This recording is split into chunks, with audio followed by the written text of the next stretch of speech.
Cameroon is an African country sitting at the Gulf of Guinea armpit of Africa. It is situated at the crossroads of Western Central Africa and shares a boundary with Nigeria to the west, Central African Republic to the east, and the Republic of Chad to the northeast. Its northernmost part is bound by Lake Chad and the south by Equatorial Guinea, Gabon, and the Republic of Congo. Cameroon is home to many African people of the black tribes of the Guinea coast and people of Bantu, Fulani, and Arab origins.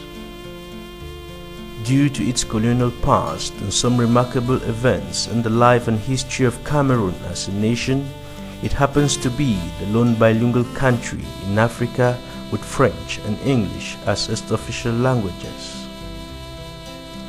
The country is often attributed with 2 dates of independence, none of which is officially commemorated as a national day.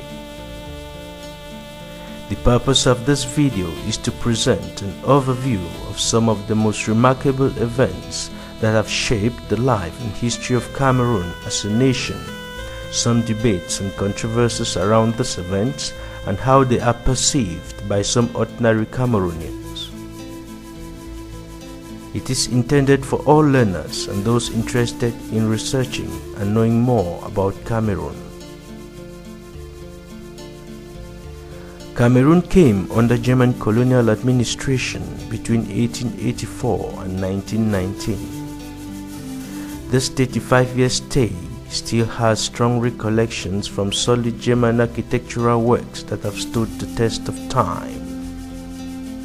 Under the Treaty of Versailles, Germany will cede colonial sovereignty over Cameroon to Britain and France as a mandate territory of the League of Nations and later as a trust territory of the United Nations following the Second World War. The country was disproportionately shared, with Britain receiving 1/5 of Cameroon. This part of the country was administered as part of the eastern region of Nigeria till 1961. The lion 4/5 of the territory went to France and was administered as part of French overseas territories in Africa. On 1st January 1960, French Cameroon will obtain independence from France as La République du Cameroun, during what time British Cameroon was still administered as part of the eastern region of Nigeria. The first remarkable event that will shape the history of modern Cameroon will be the plebiscite of 11 February 1961. On this day, British Southern Cameroonians will vote to achieve independence for reunification with French Cameroon as a state of West Cameroon. Its independence was officially granted on 1st October 1961. This created the first republic, officially called the Federal Republic of Cameroon. Alhaji Amadou Ahidjo was president and head of government, and John Gufoncha as the vice. It is these events that have given Cameroon 2 dates of independence. The second remarkable event will occur 11 years after, on 20th May 1972. On this day, a referendum was held to suppress the federal system, resulting to the Second Republic called the United Republic of Cameroon. The post of the vice president was abolished, and all state assemblies that existed under the federal system were merged into one legislative structure called the National Assembly.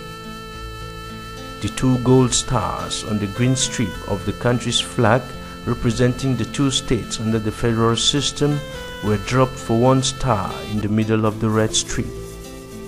French and English will retain their status as official languages in the country. Thereafter, 20th May will be set aside for commemorative activities as the country's national day. The United Republic of Cameroon will however last for a period of 12 years. In the 1980s, two landmark events would further reshape Cameroon's political landscape. President Ahidjo resigned in November 1982 and handed over power to Paul Biya, the current president.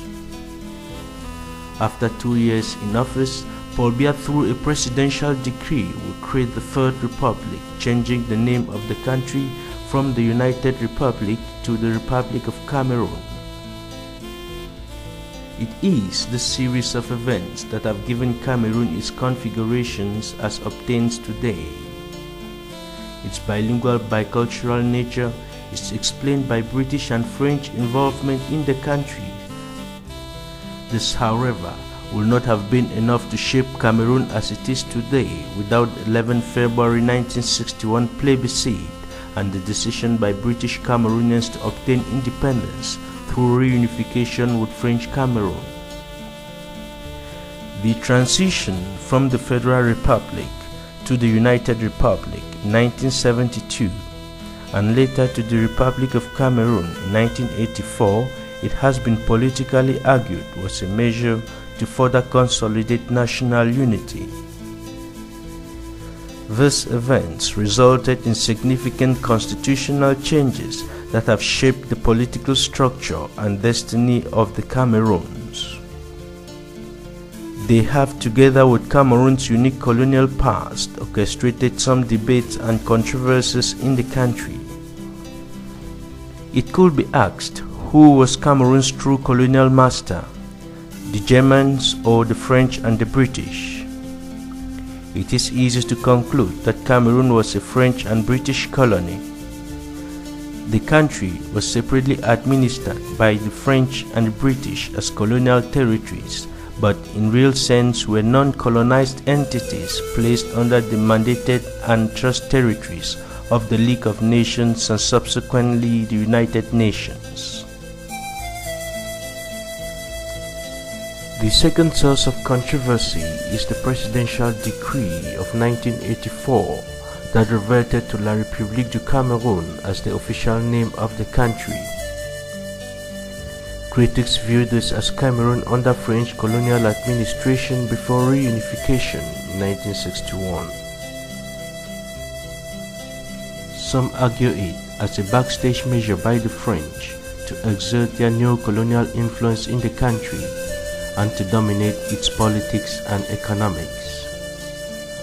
Anglophone enthusiasts often regard this action as undermining English-speaking Cameroon, a systematic recolonization by the French that undermines the identity of the former state of West Cameroon in the National Union. Proponents, on the other hand, regard it as a way to consolidate and to strengthen the unity of a one Cameroon, as was the case under the German colonial administration. An even more controversial issue is on the day to commemorate the independence of the country. Francophone numerical strength and domination may require 1st January, but in reality there is no modern Cameroon without British Cameroon independence on 1st October 1961. None of these days, however, has been set aside for commemorative activities.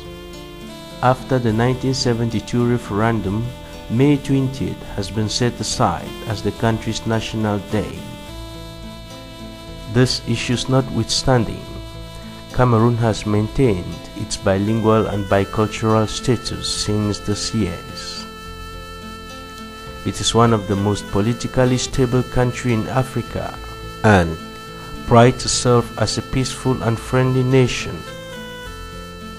One thing that makes it stand tall is its remarkable record in football. It caught the attention of the world in 1990 when it beat defending World Cup champions Argentina to move on to become the first African country to have reached the quarter-final stage of the FIFA World Cup.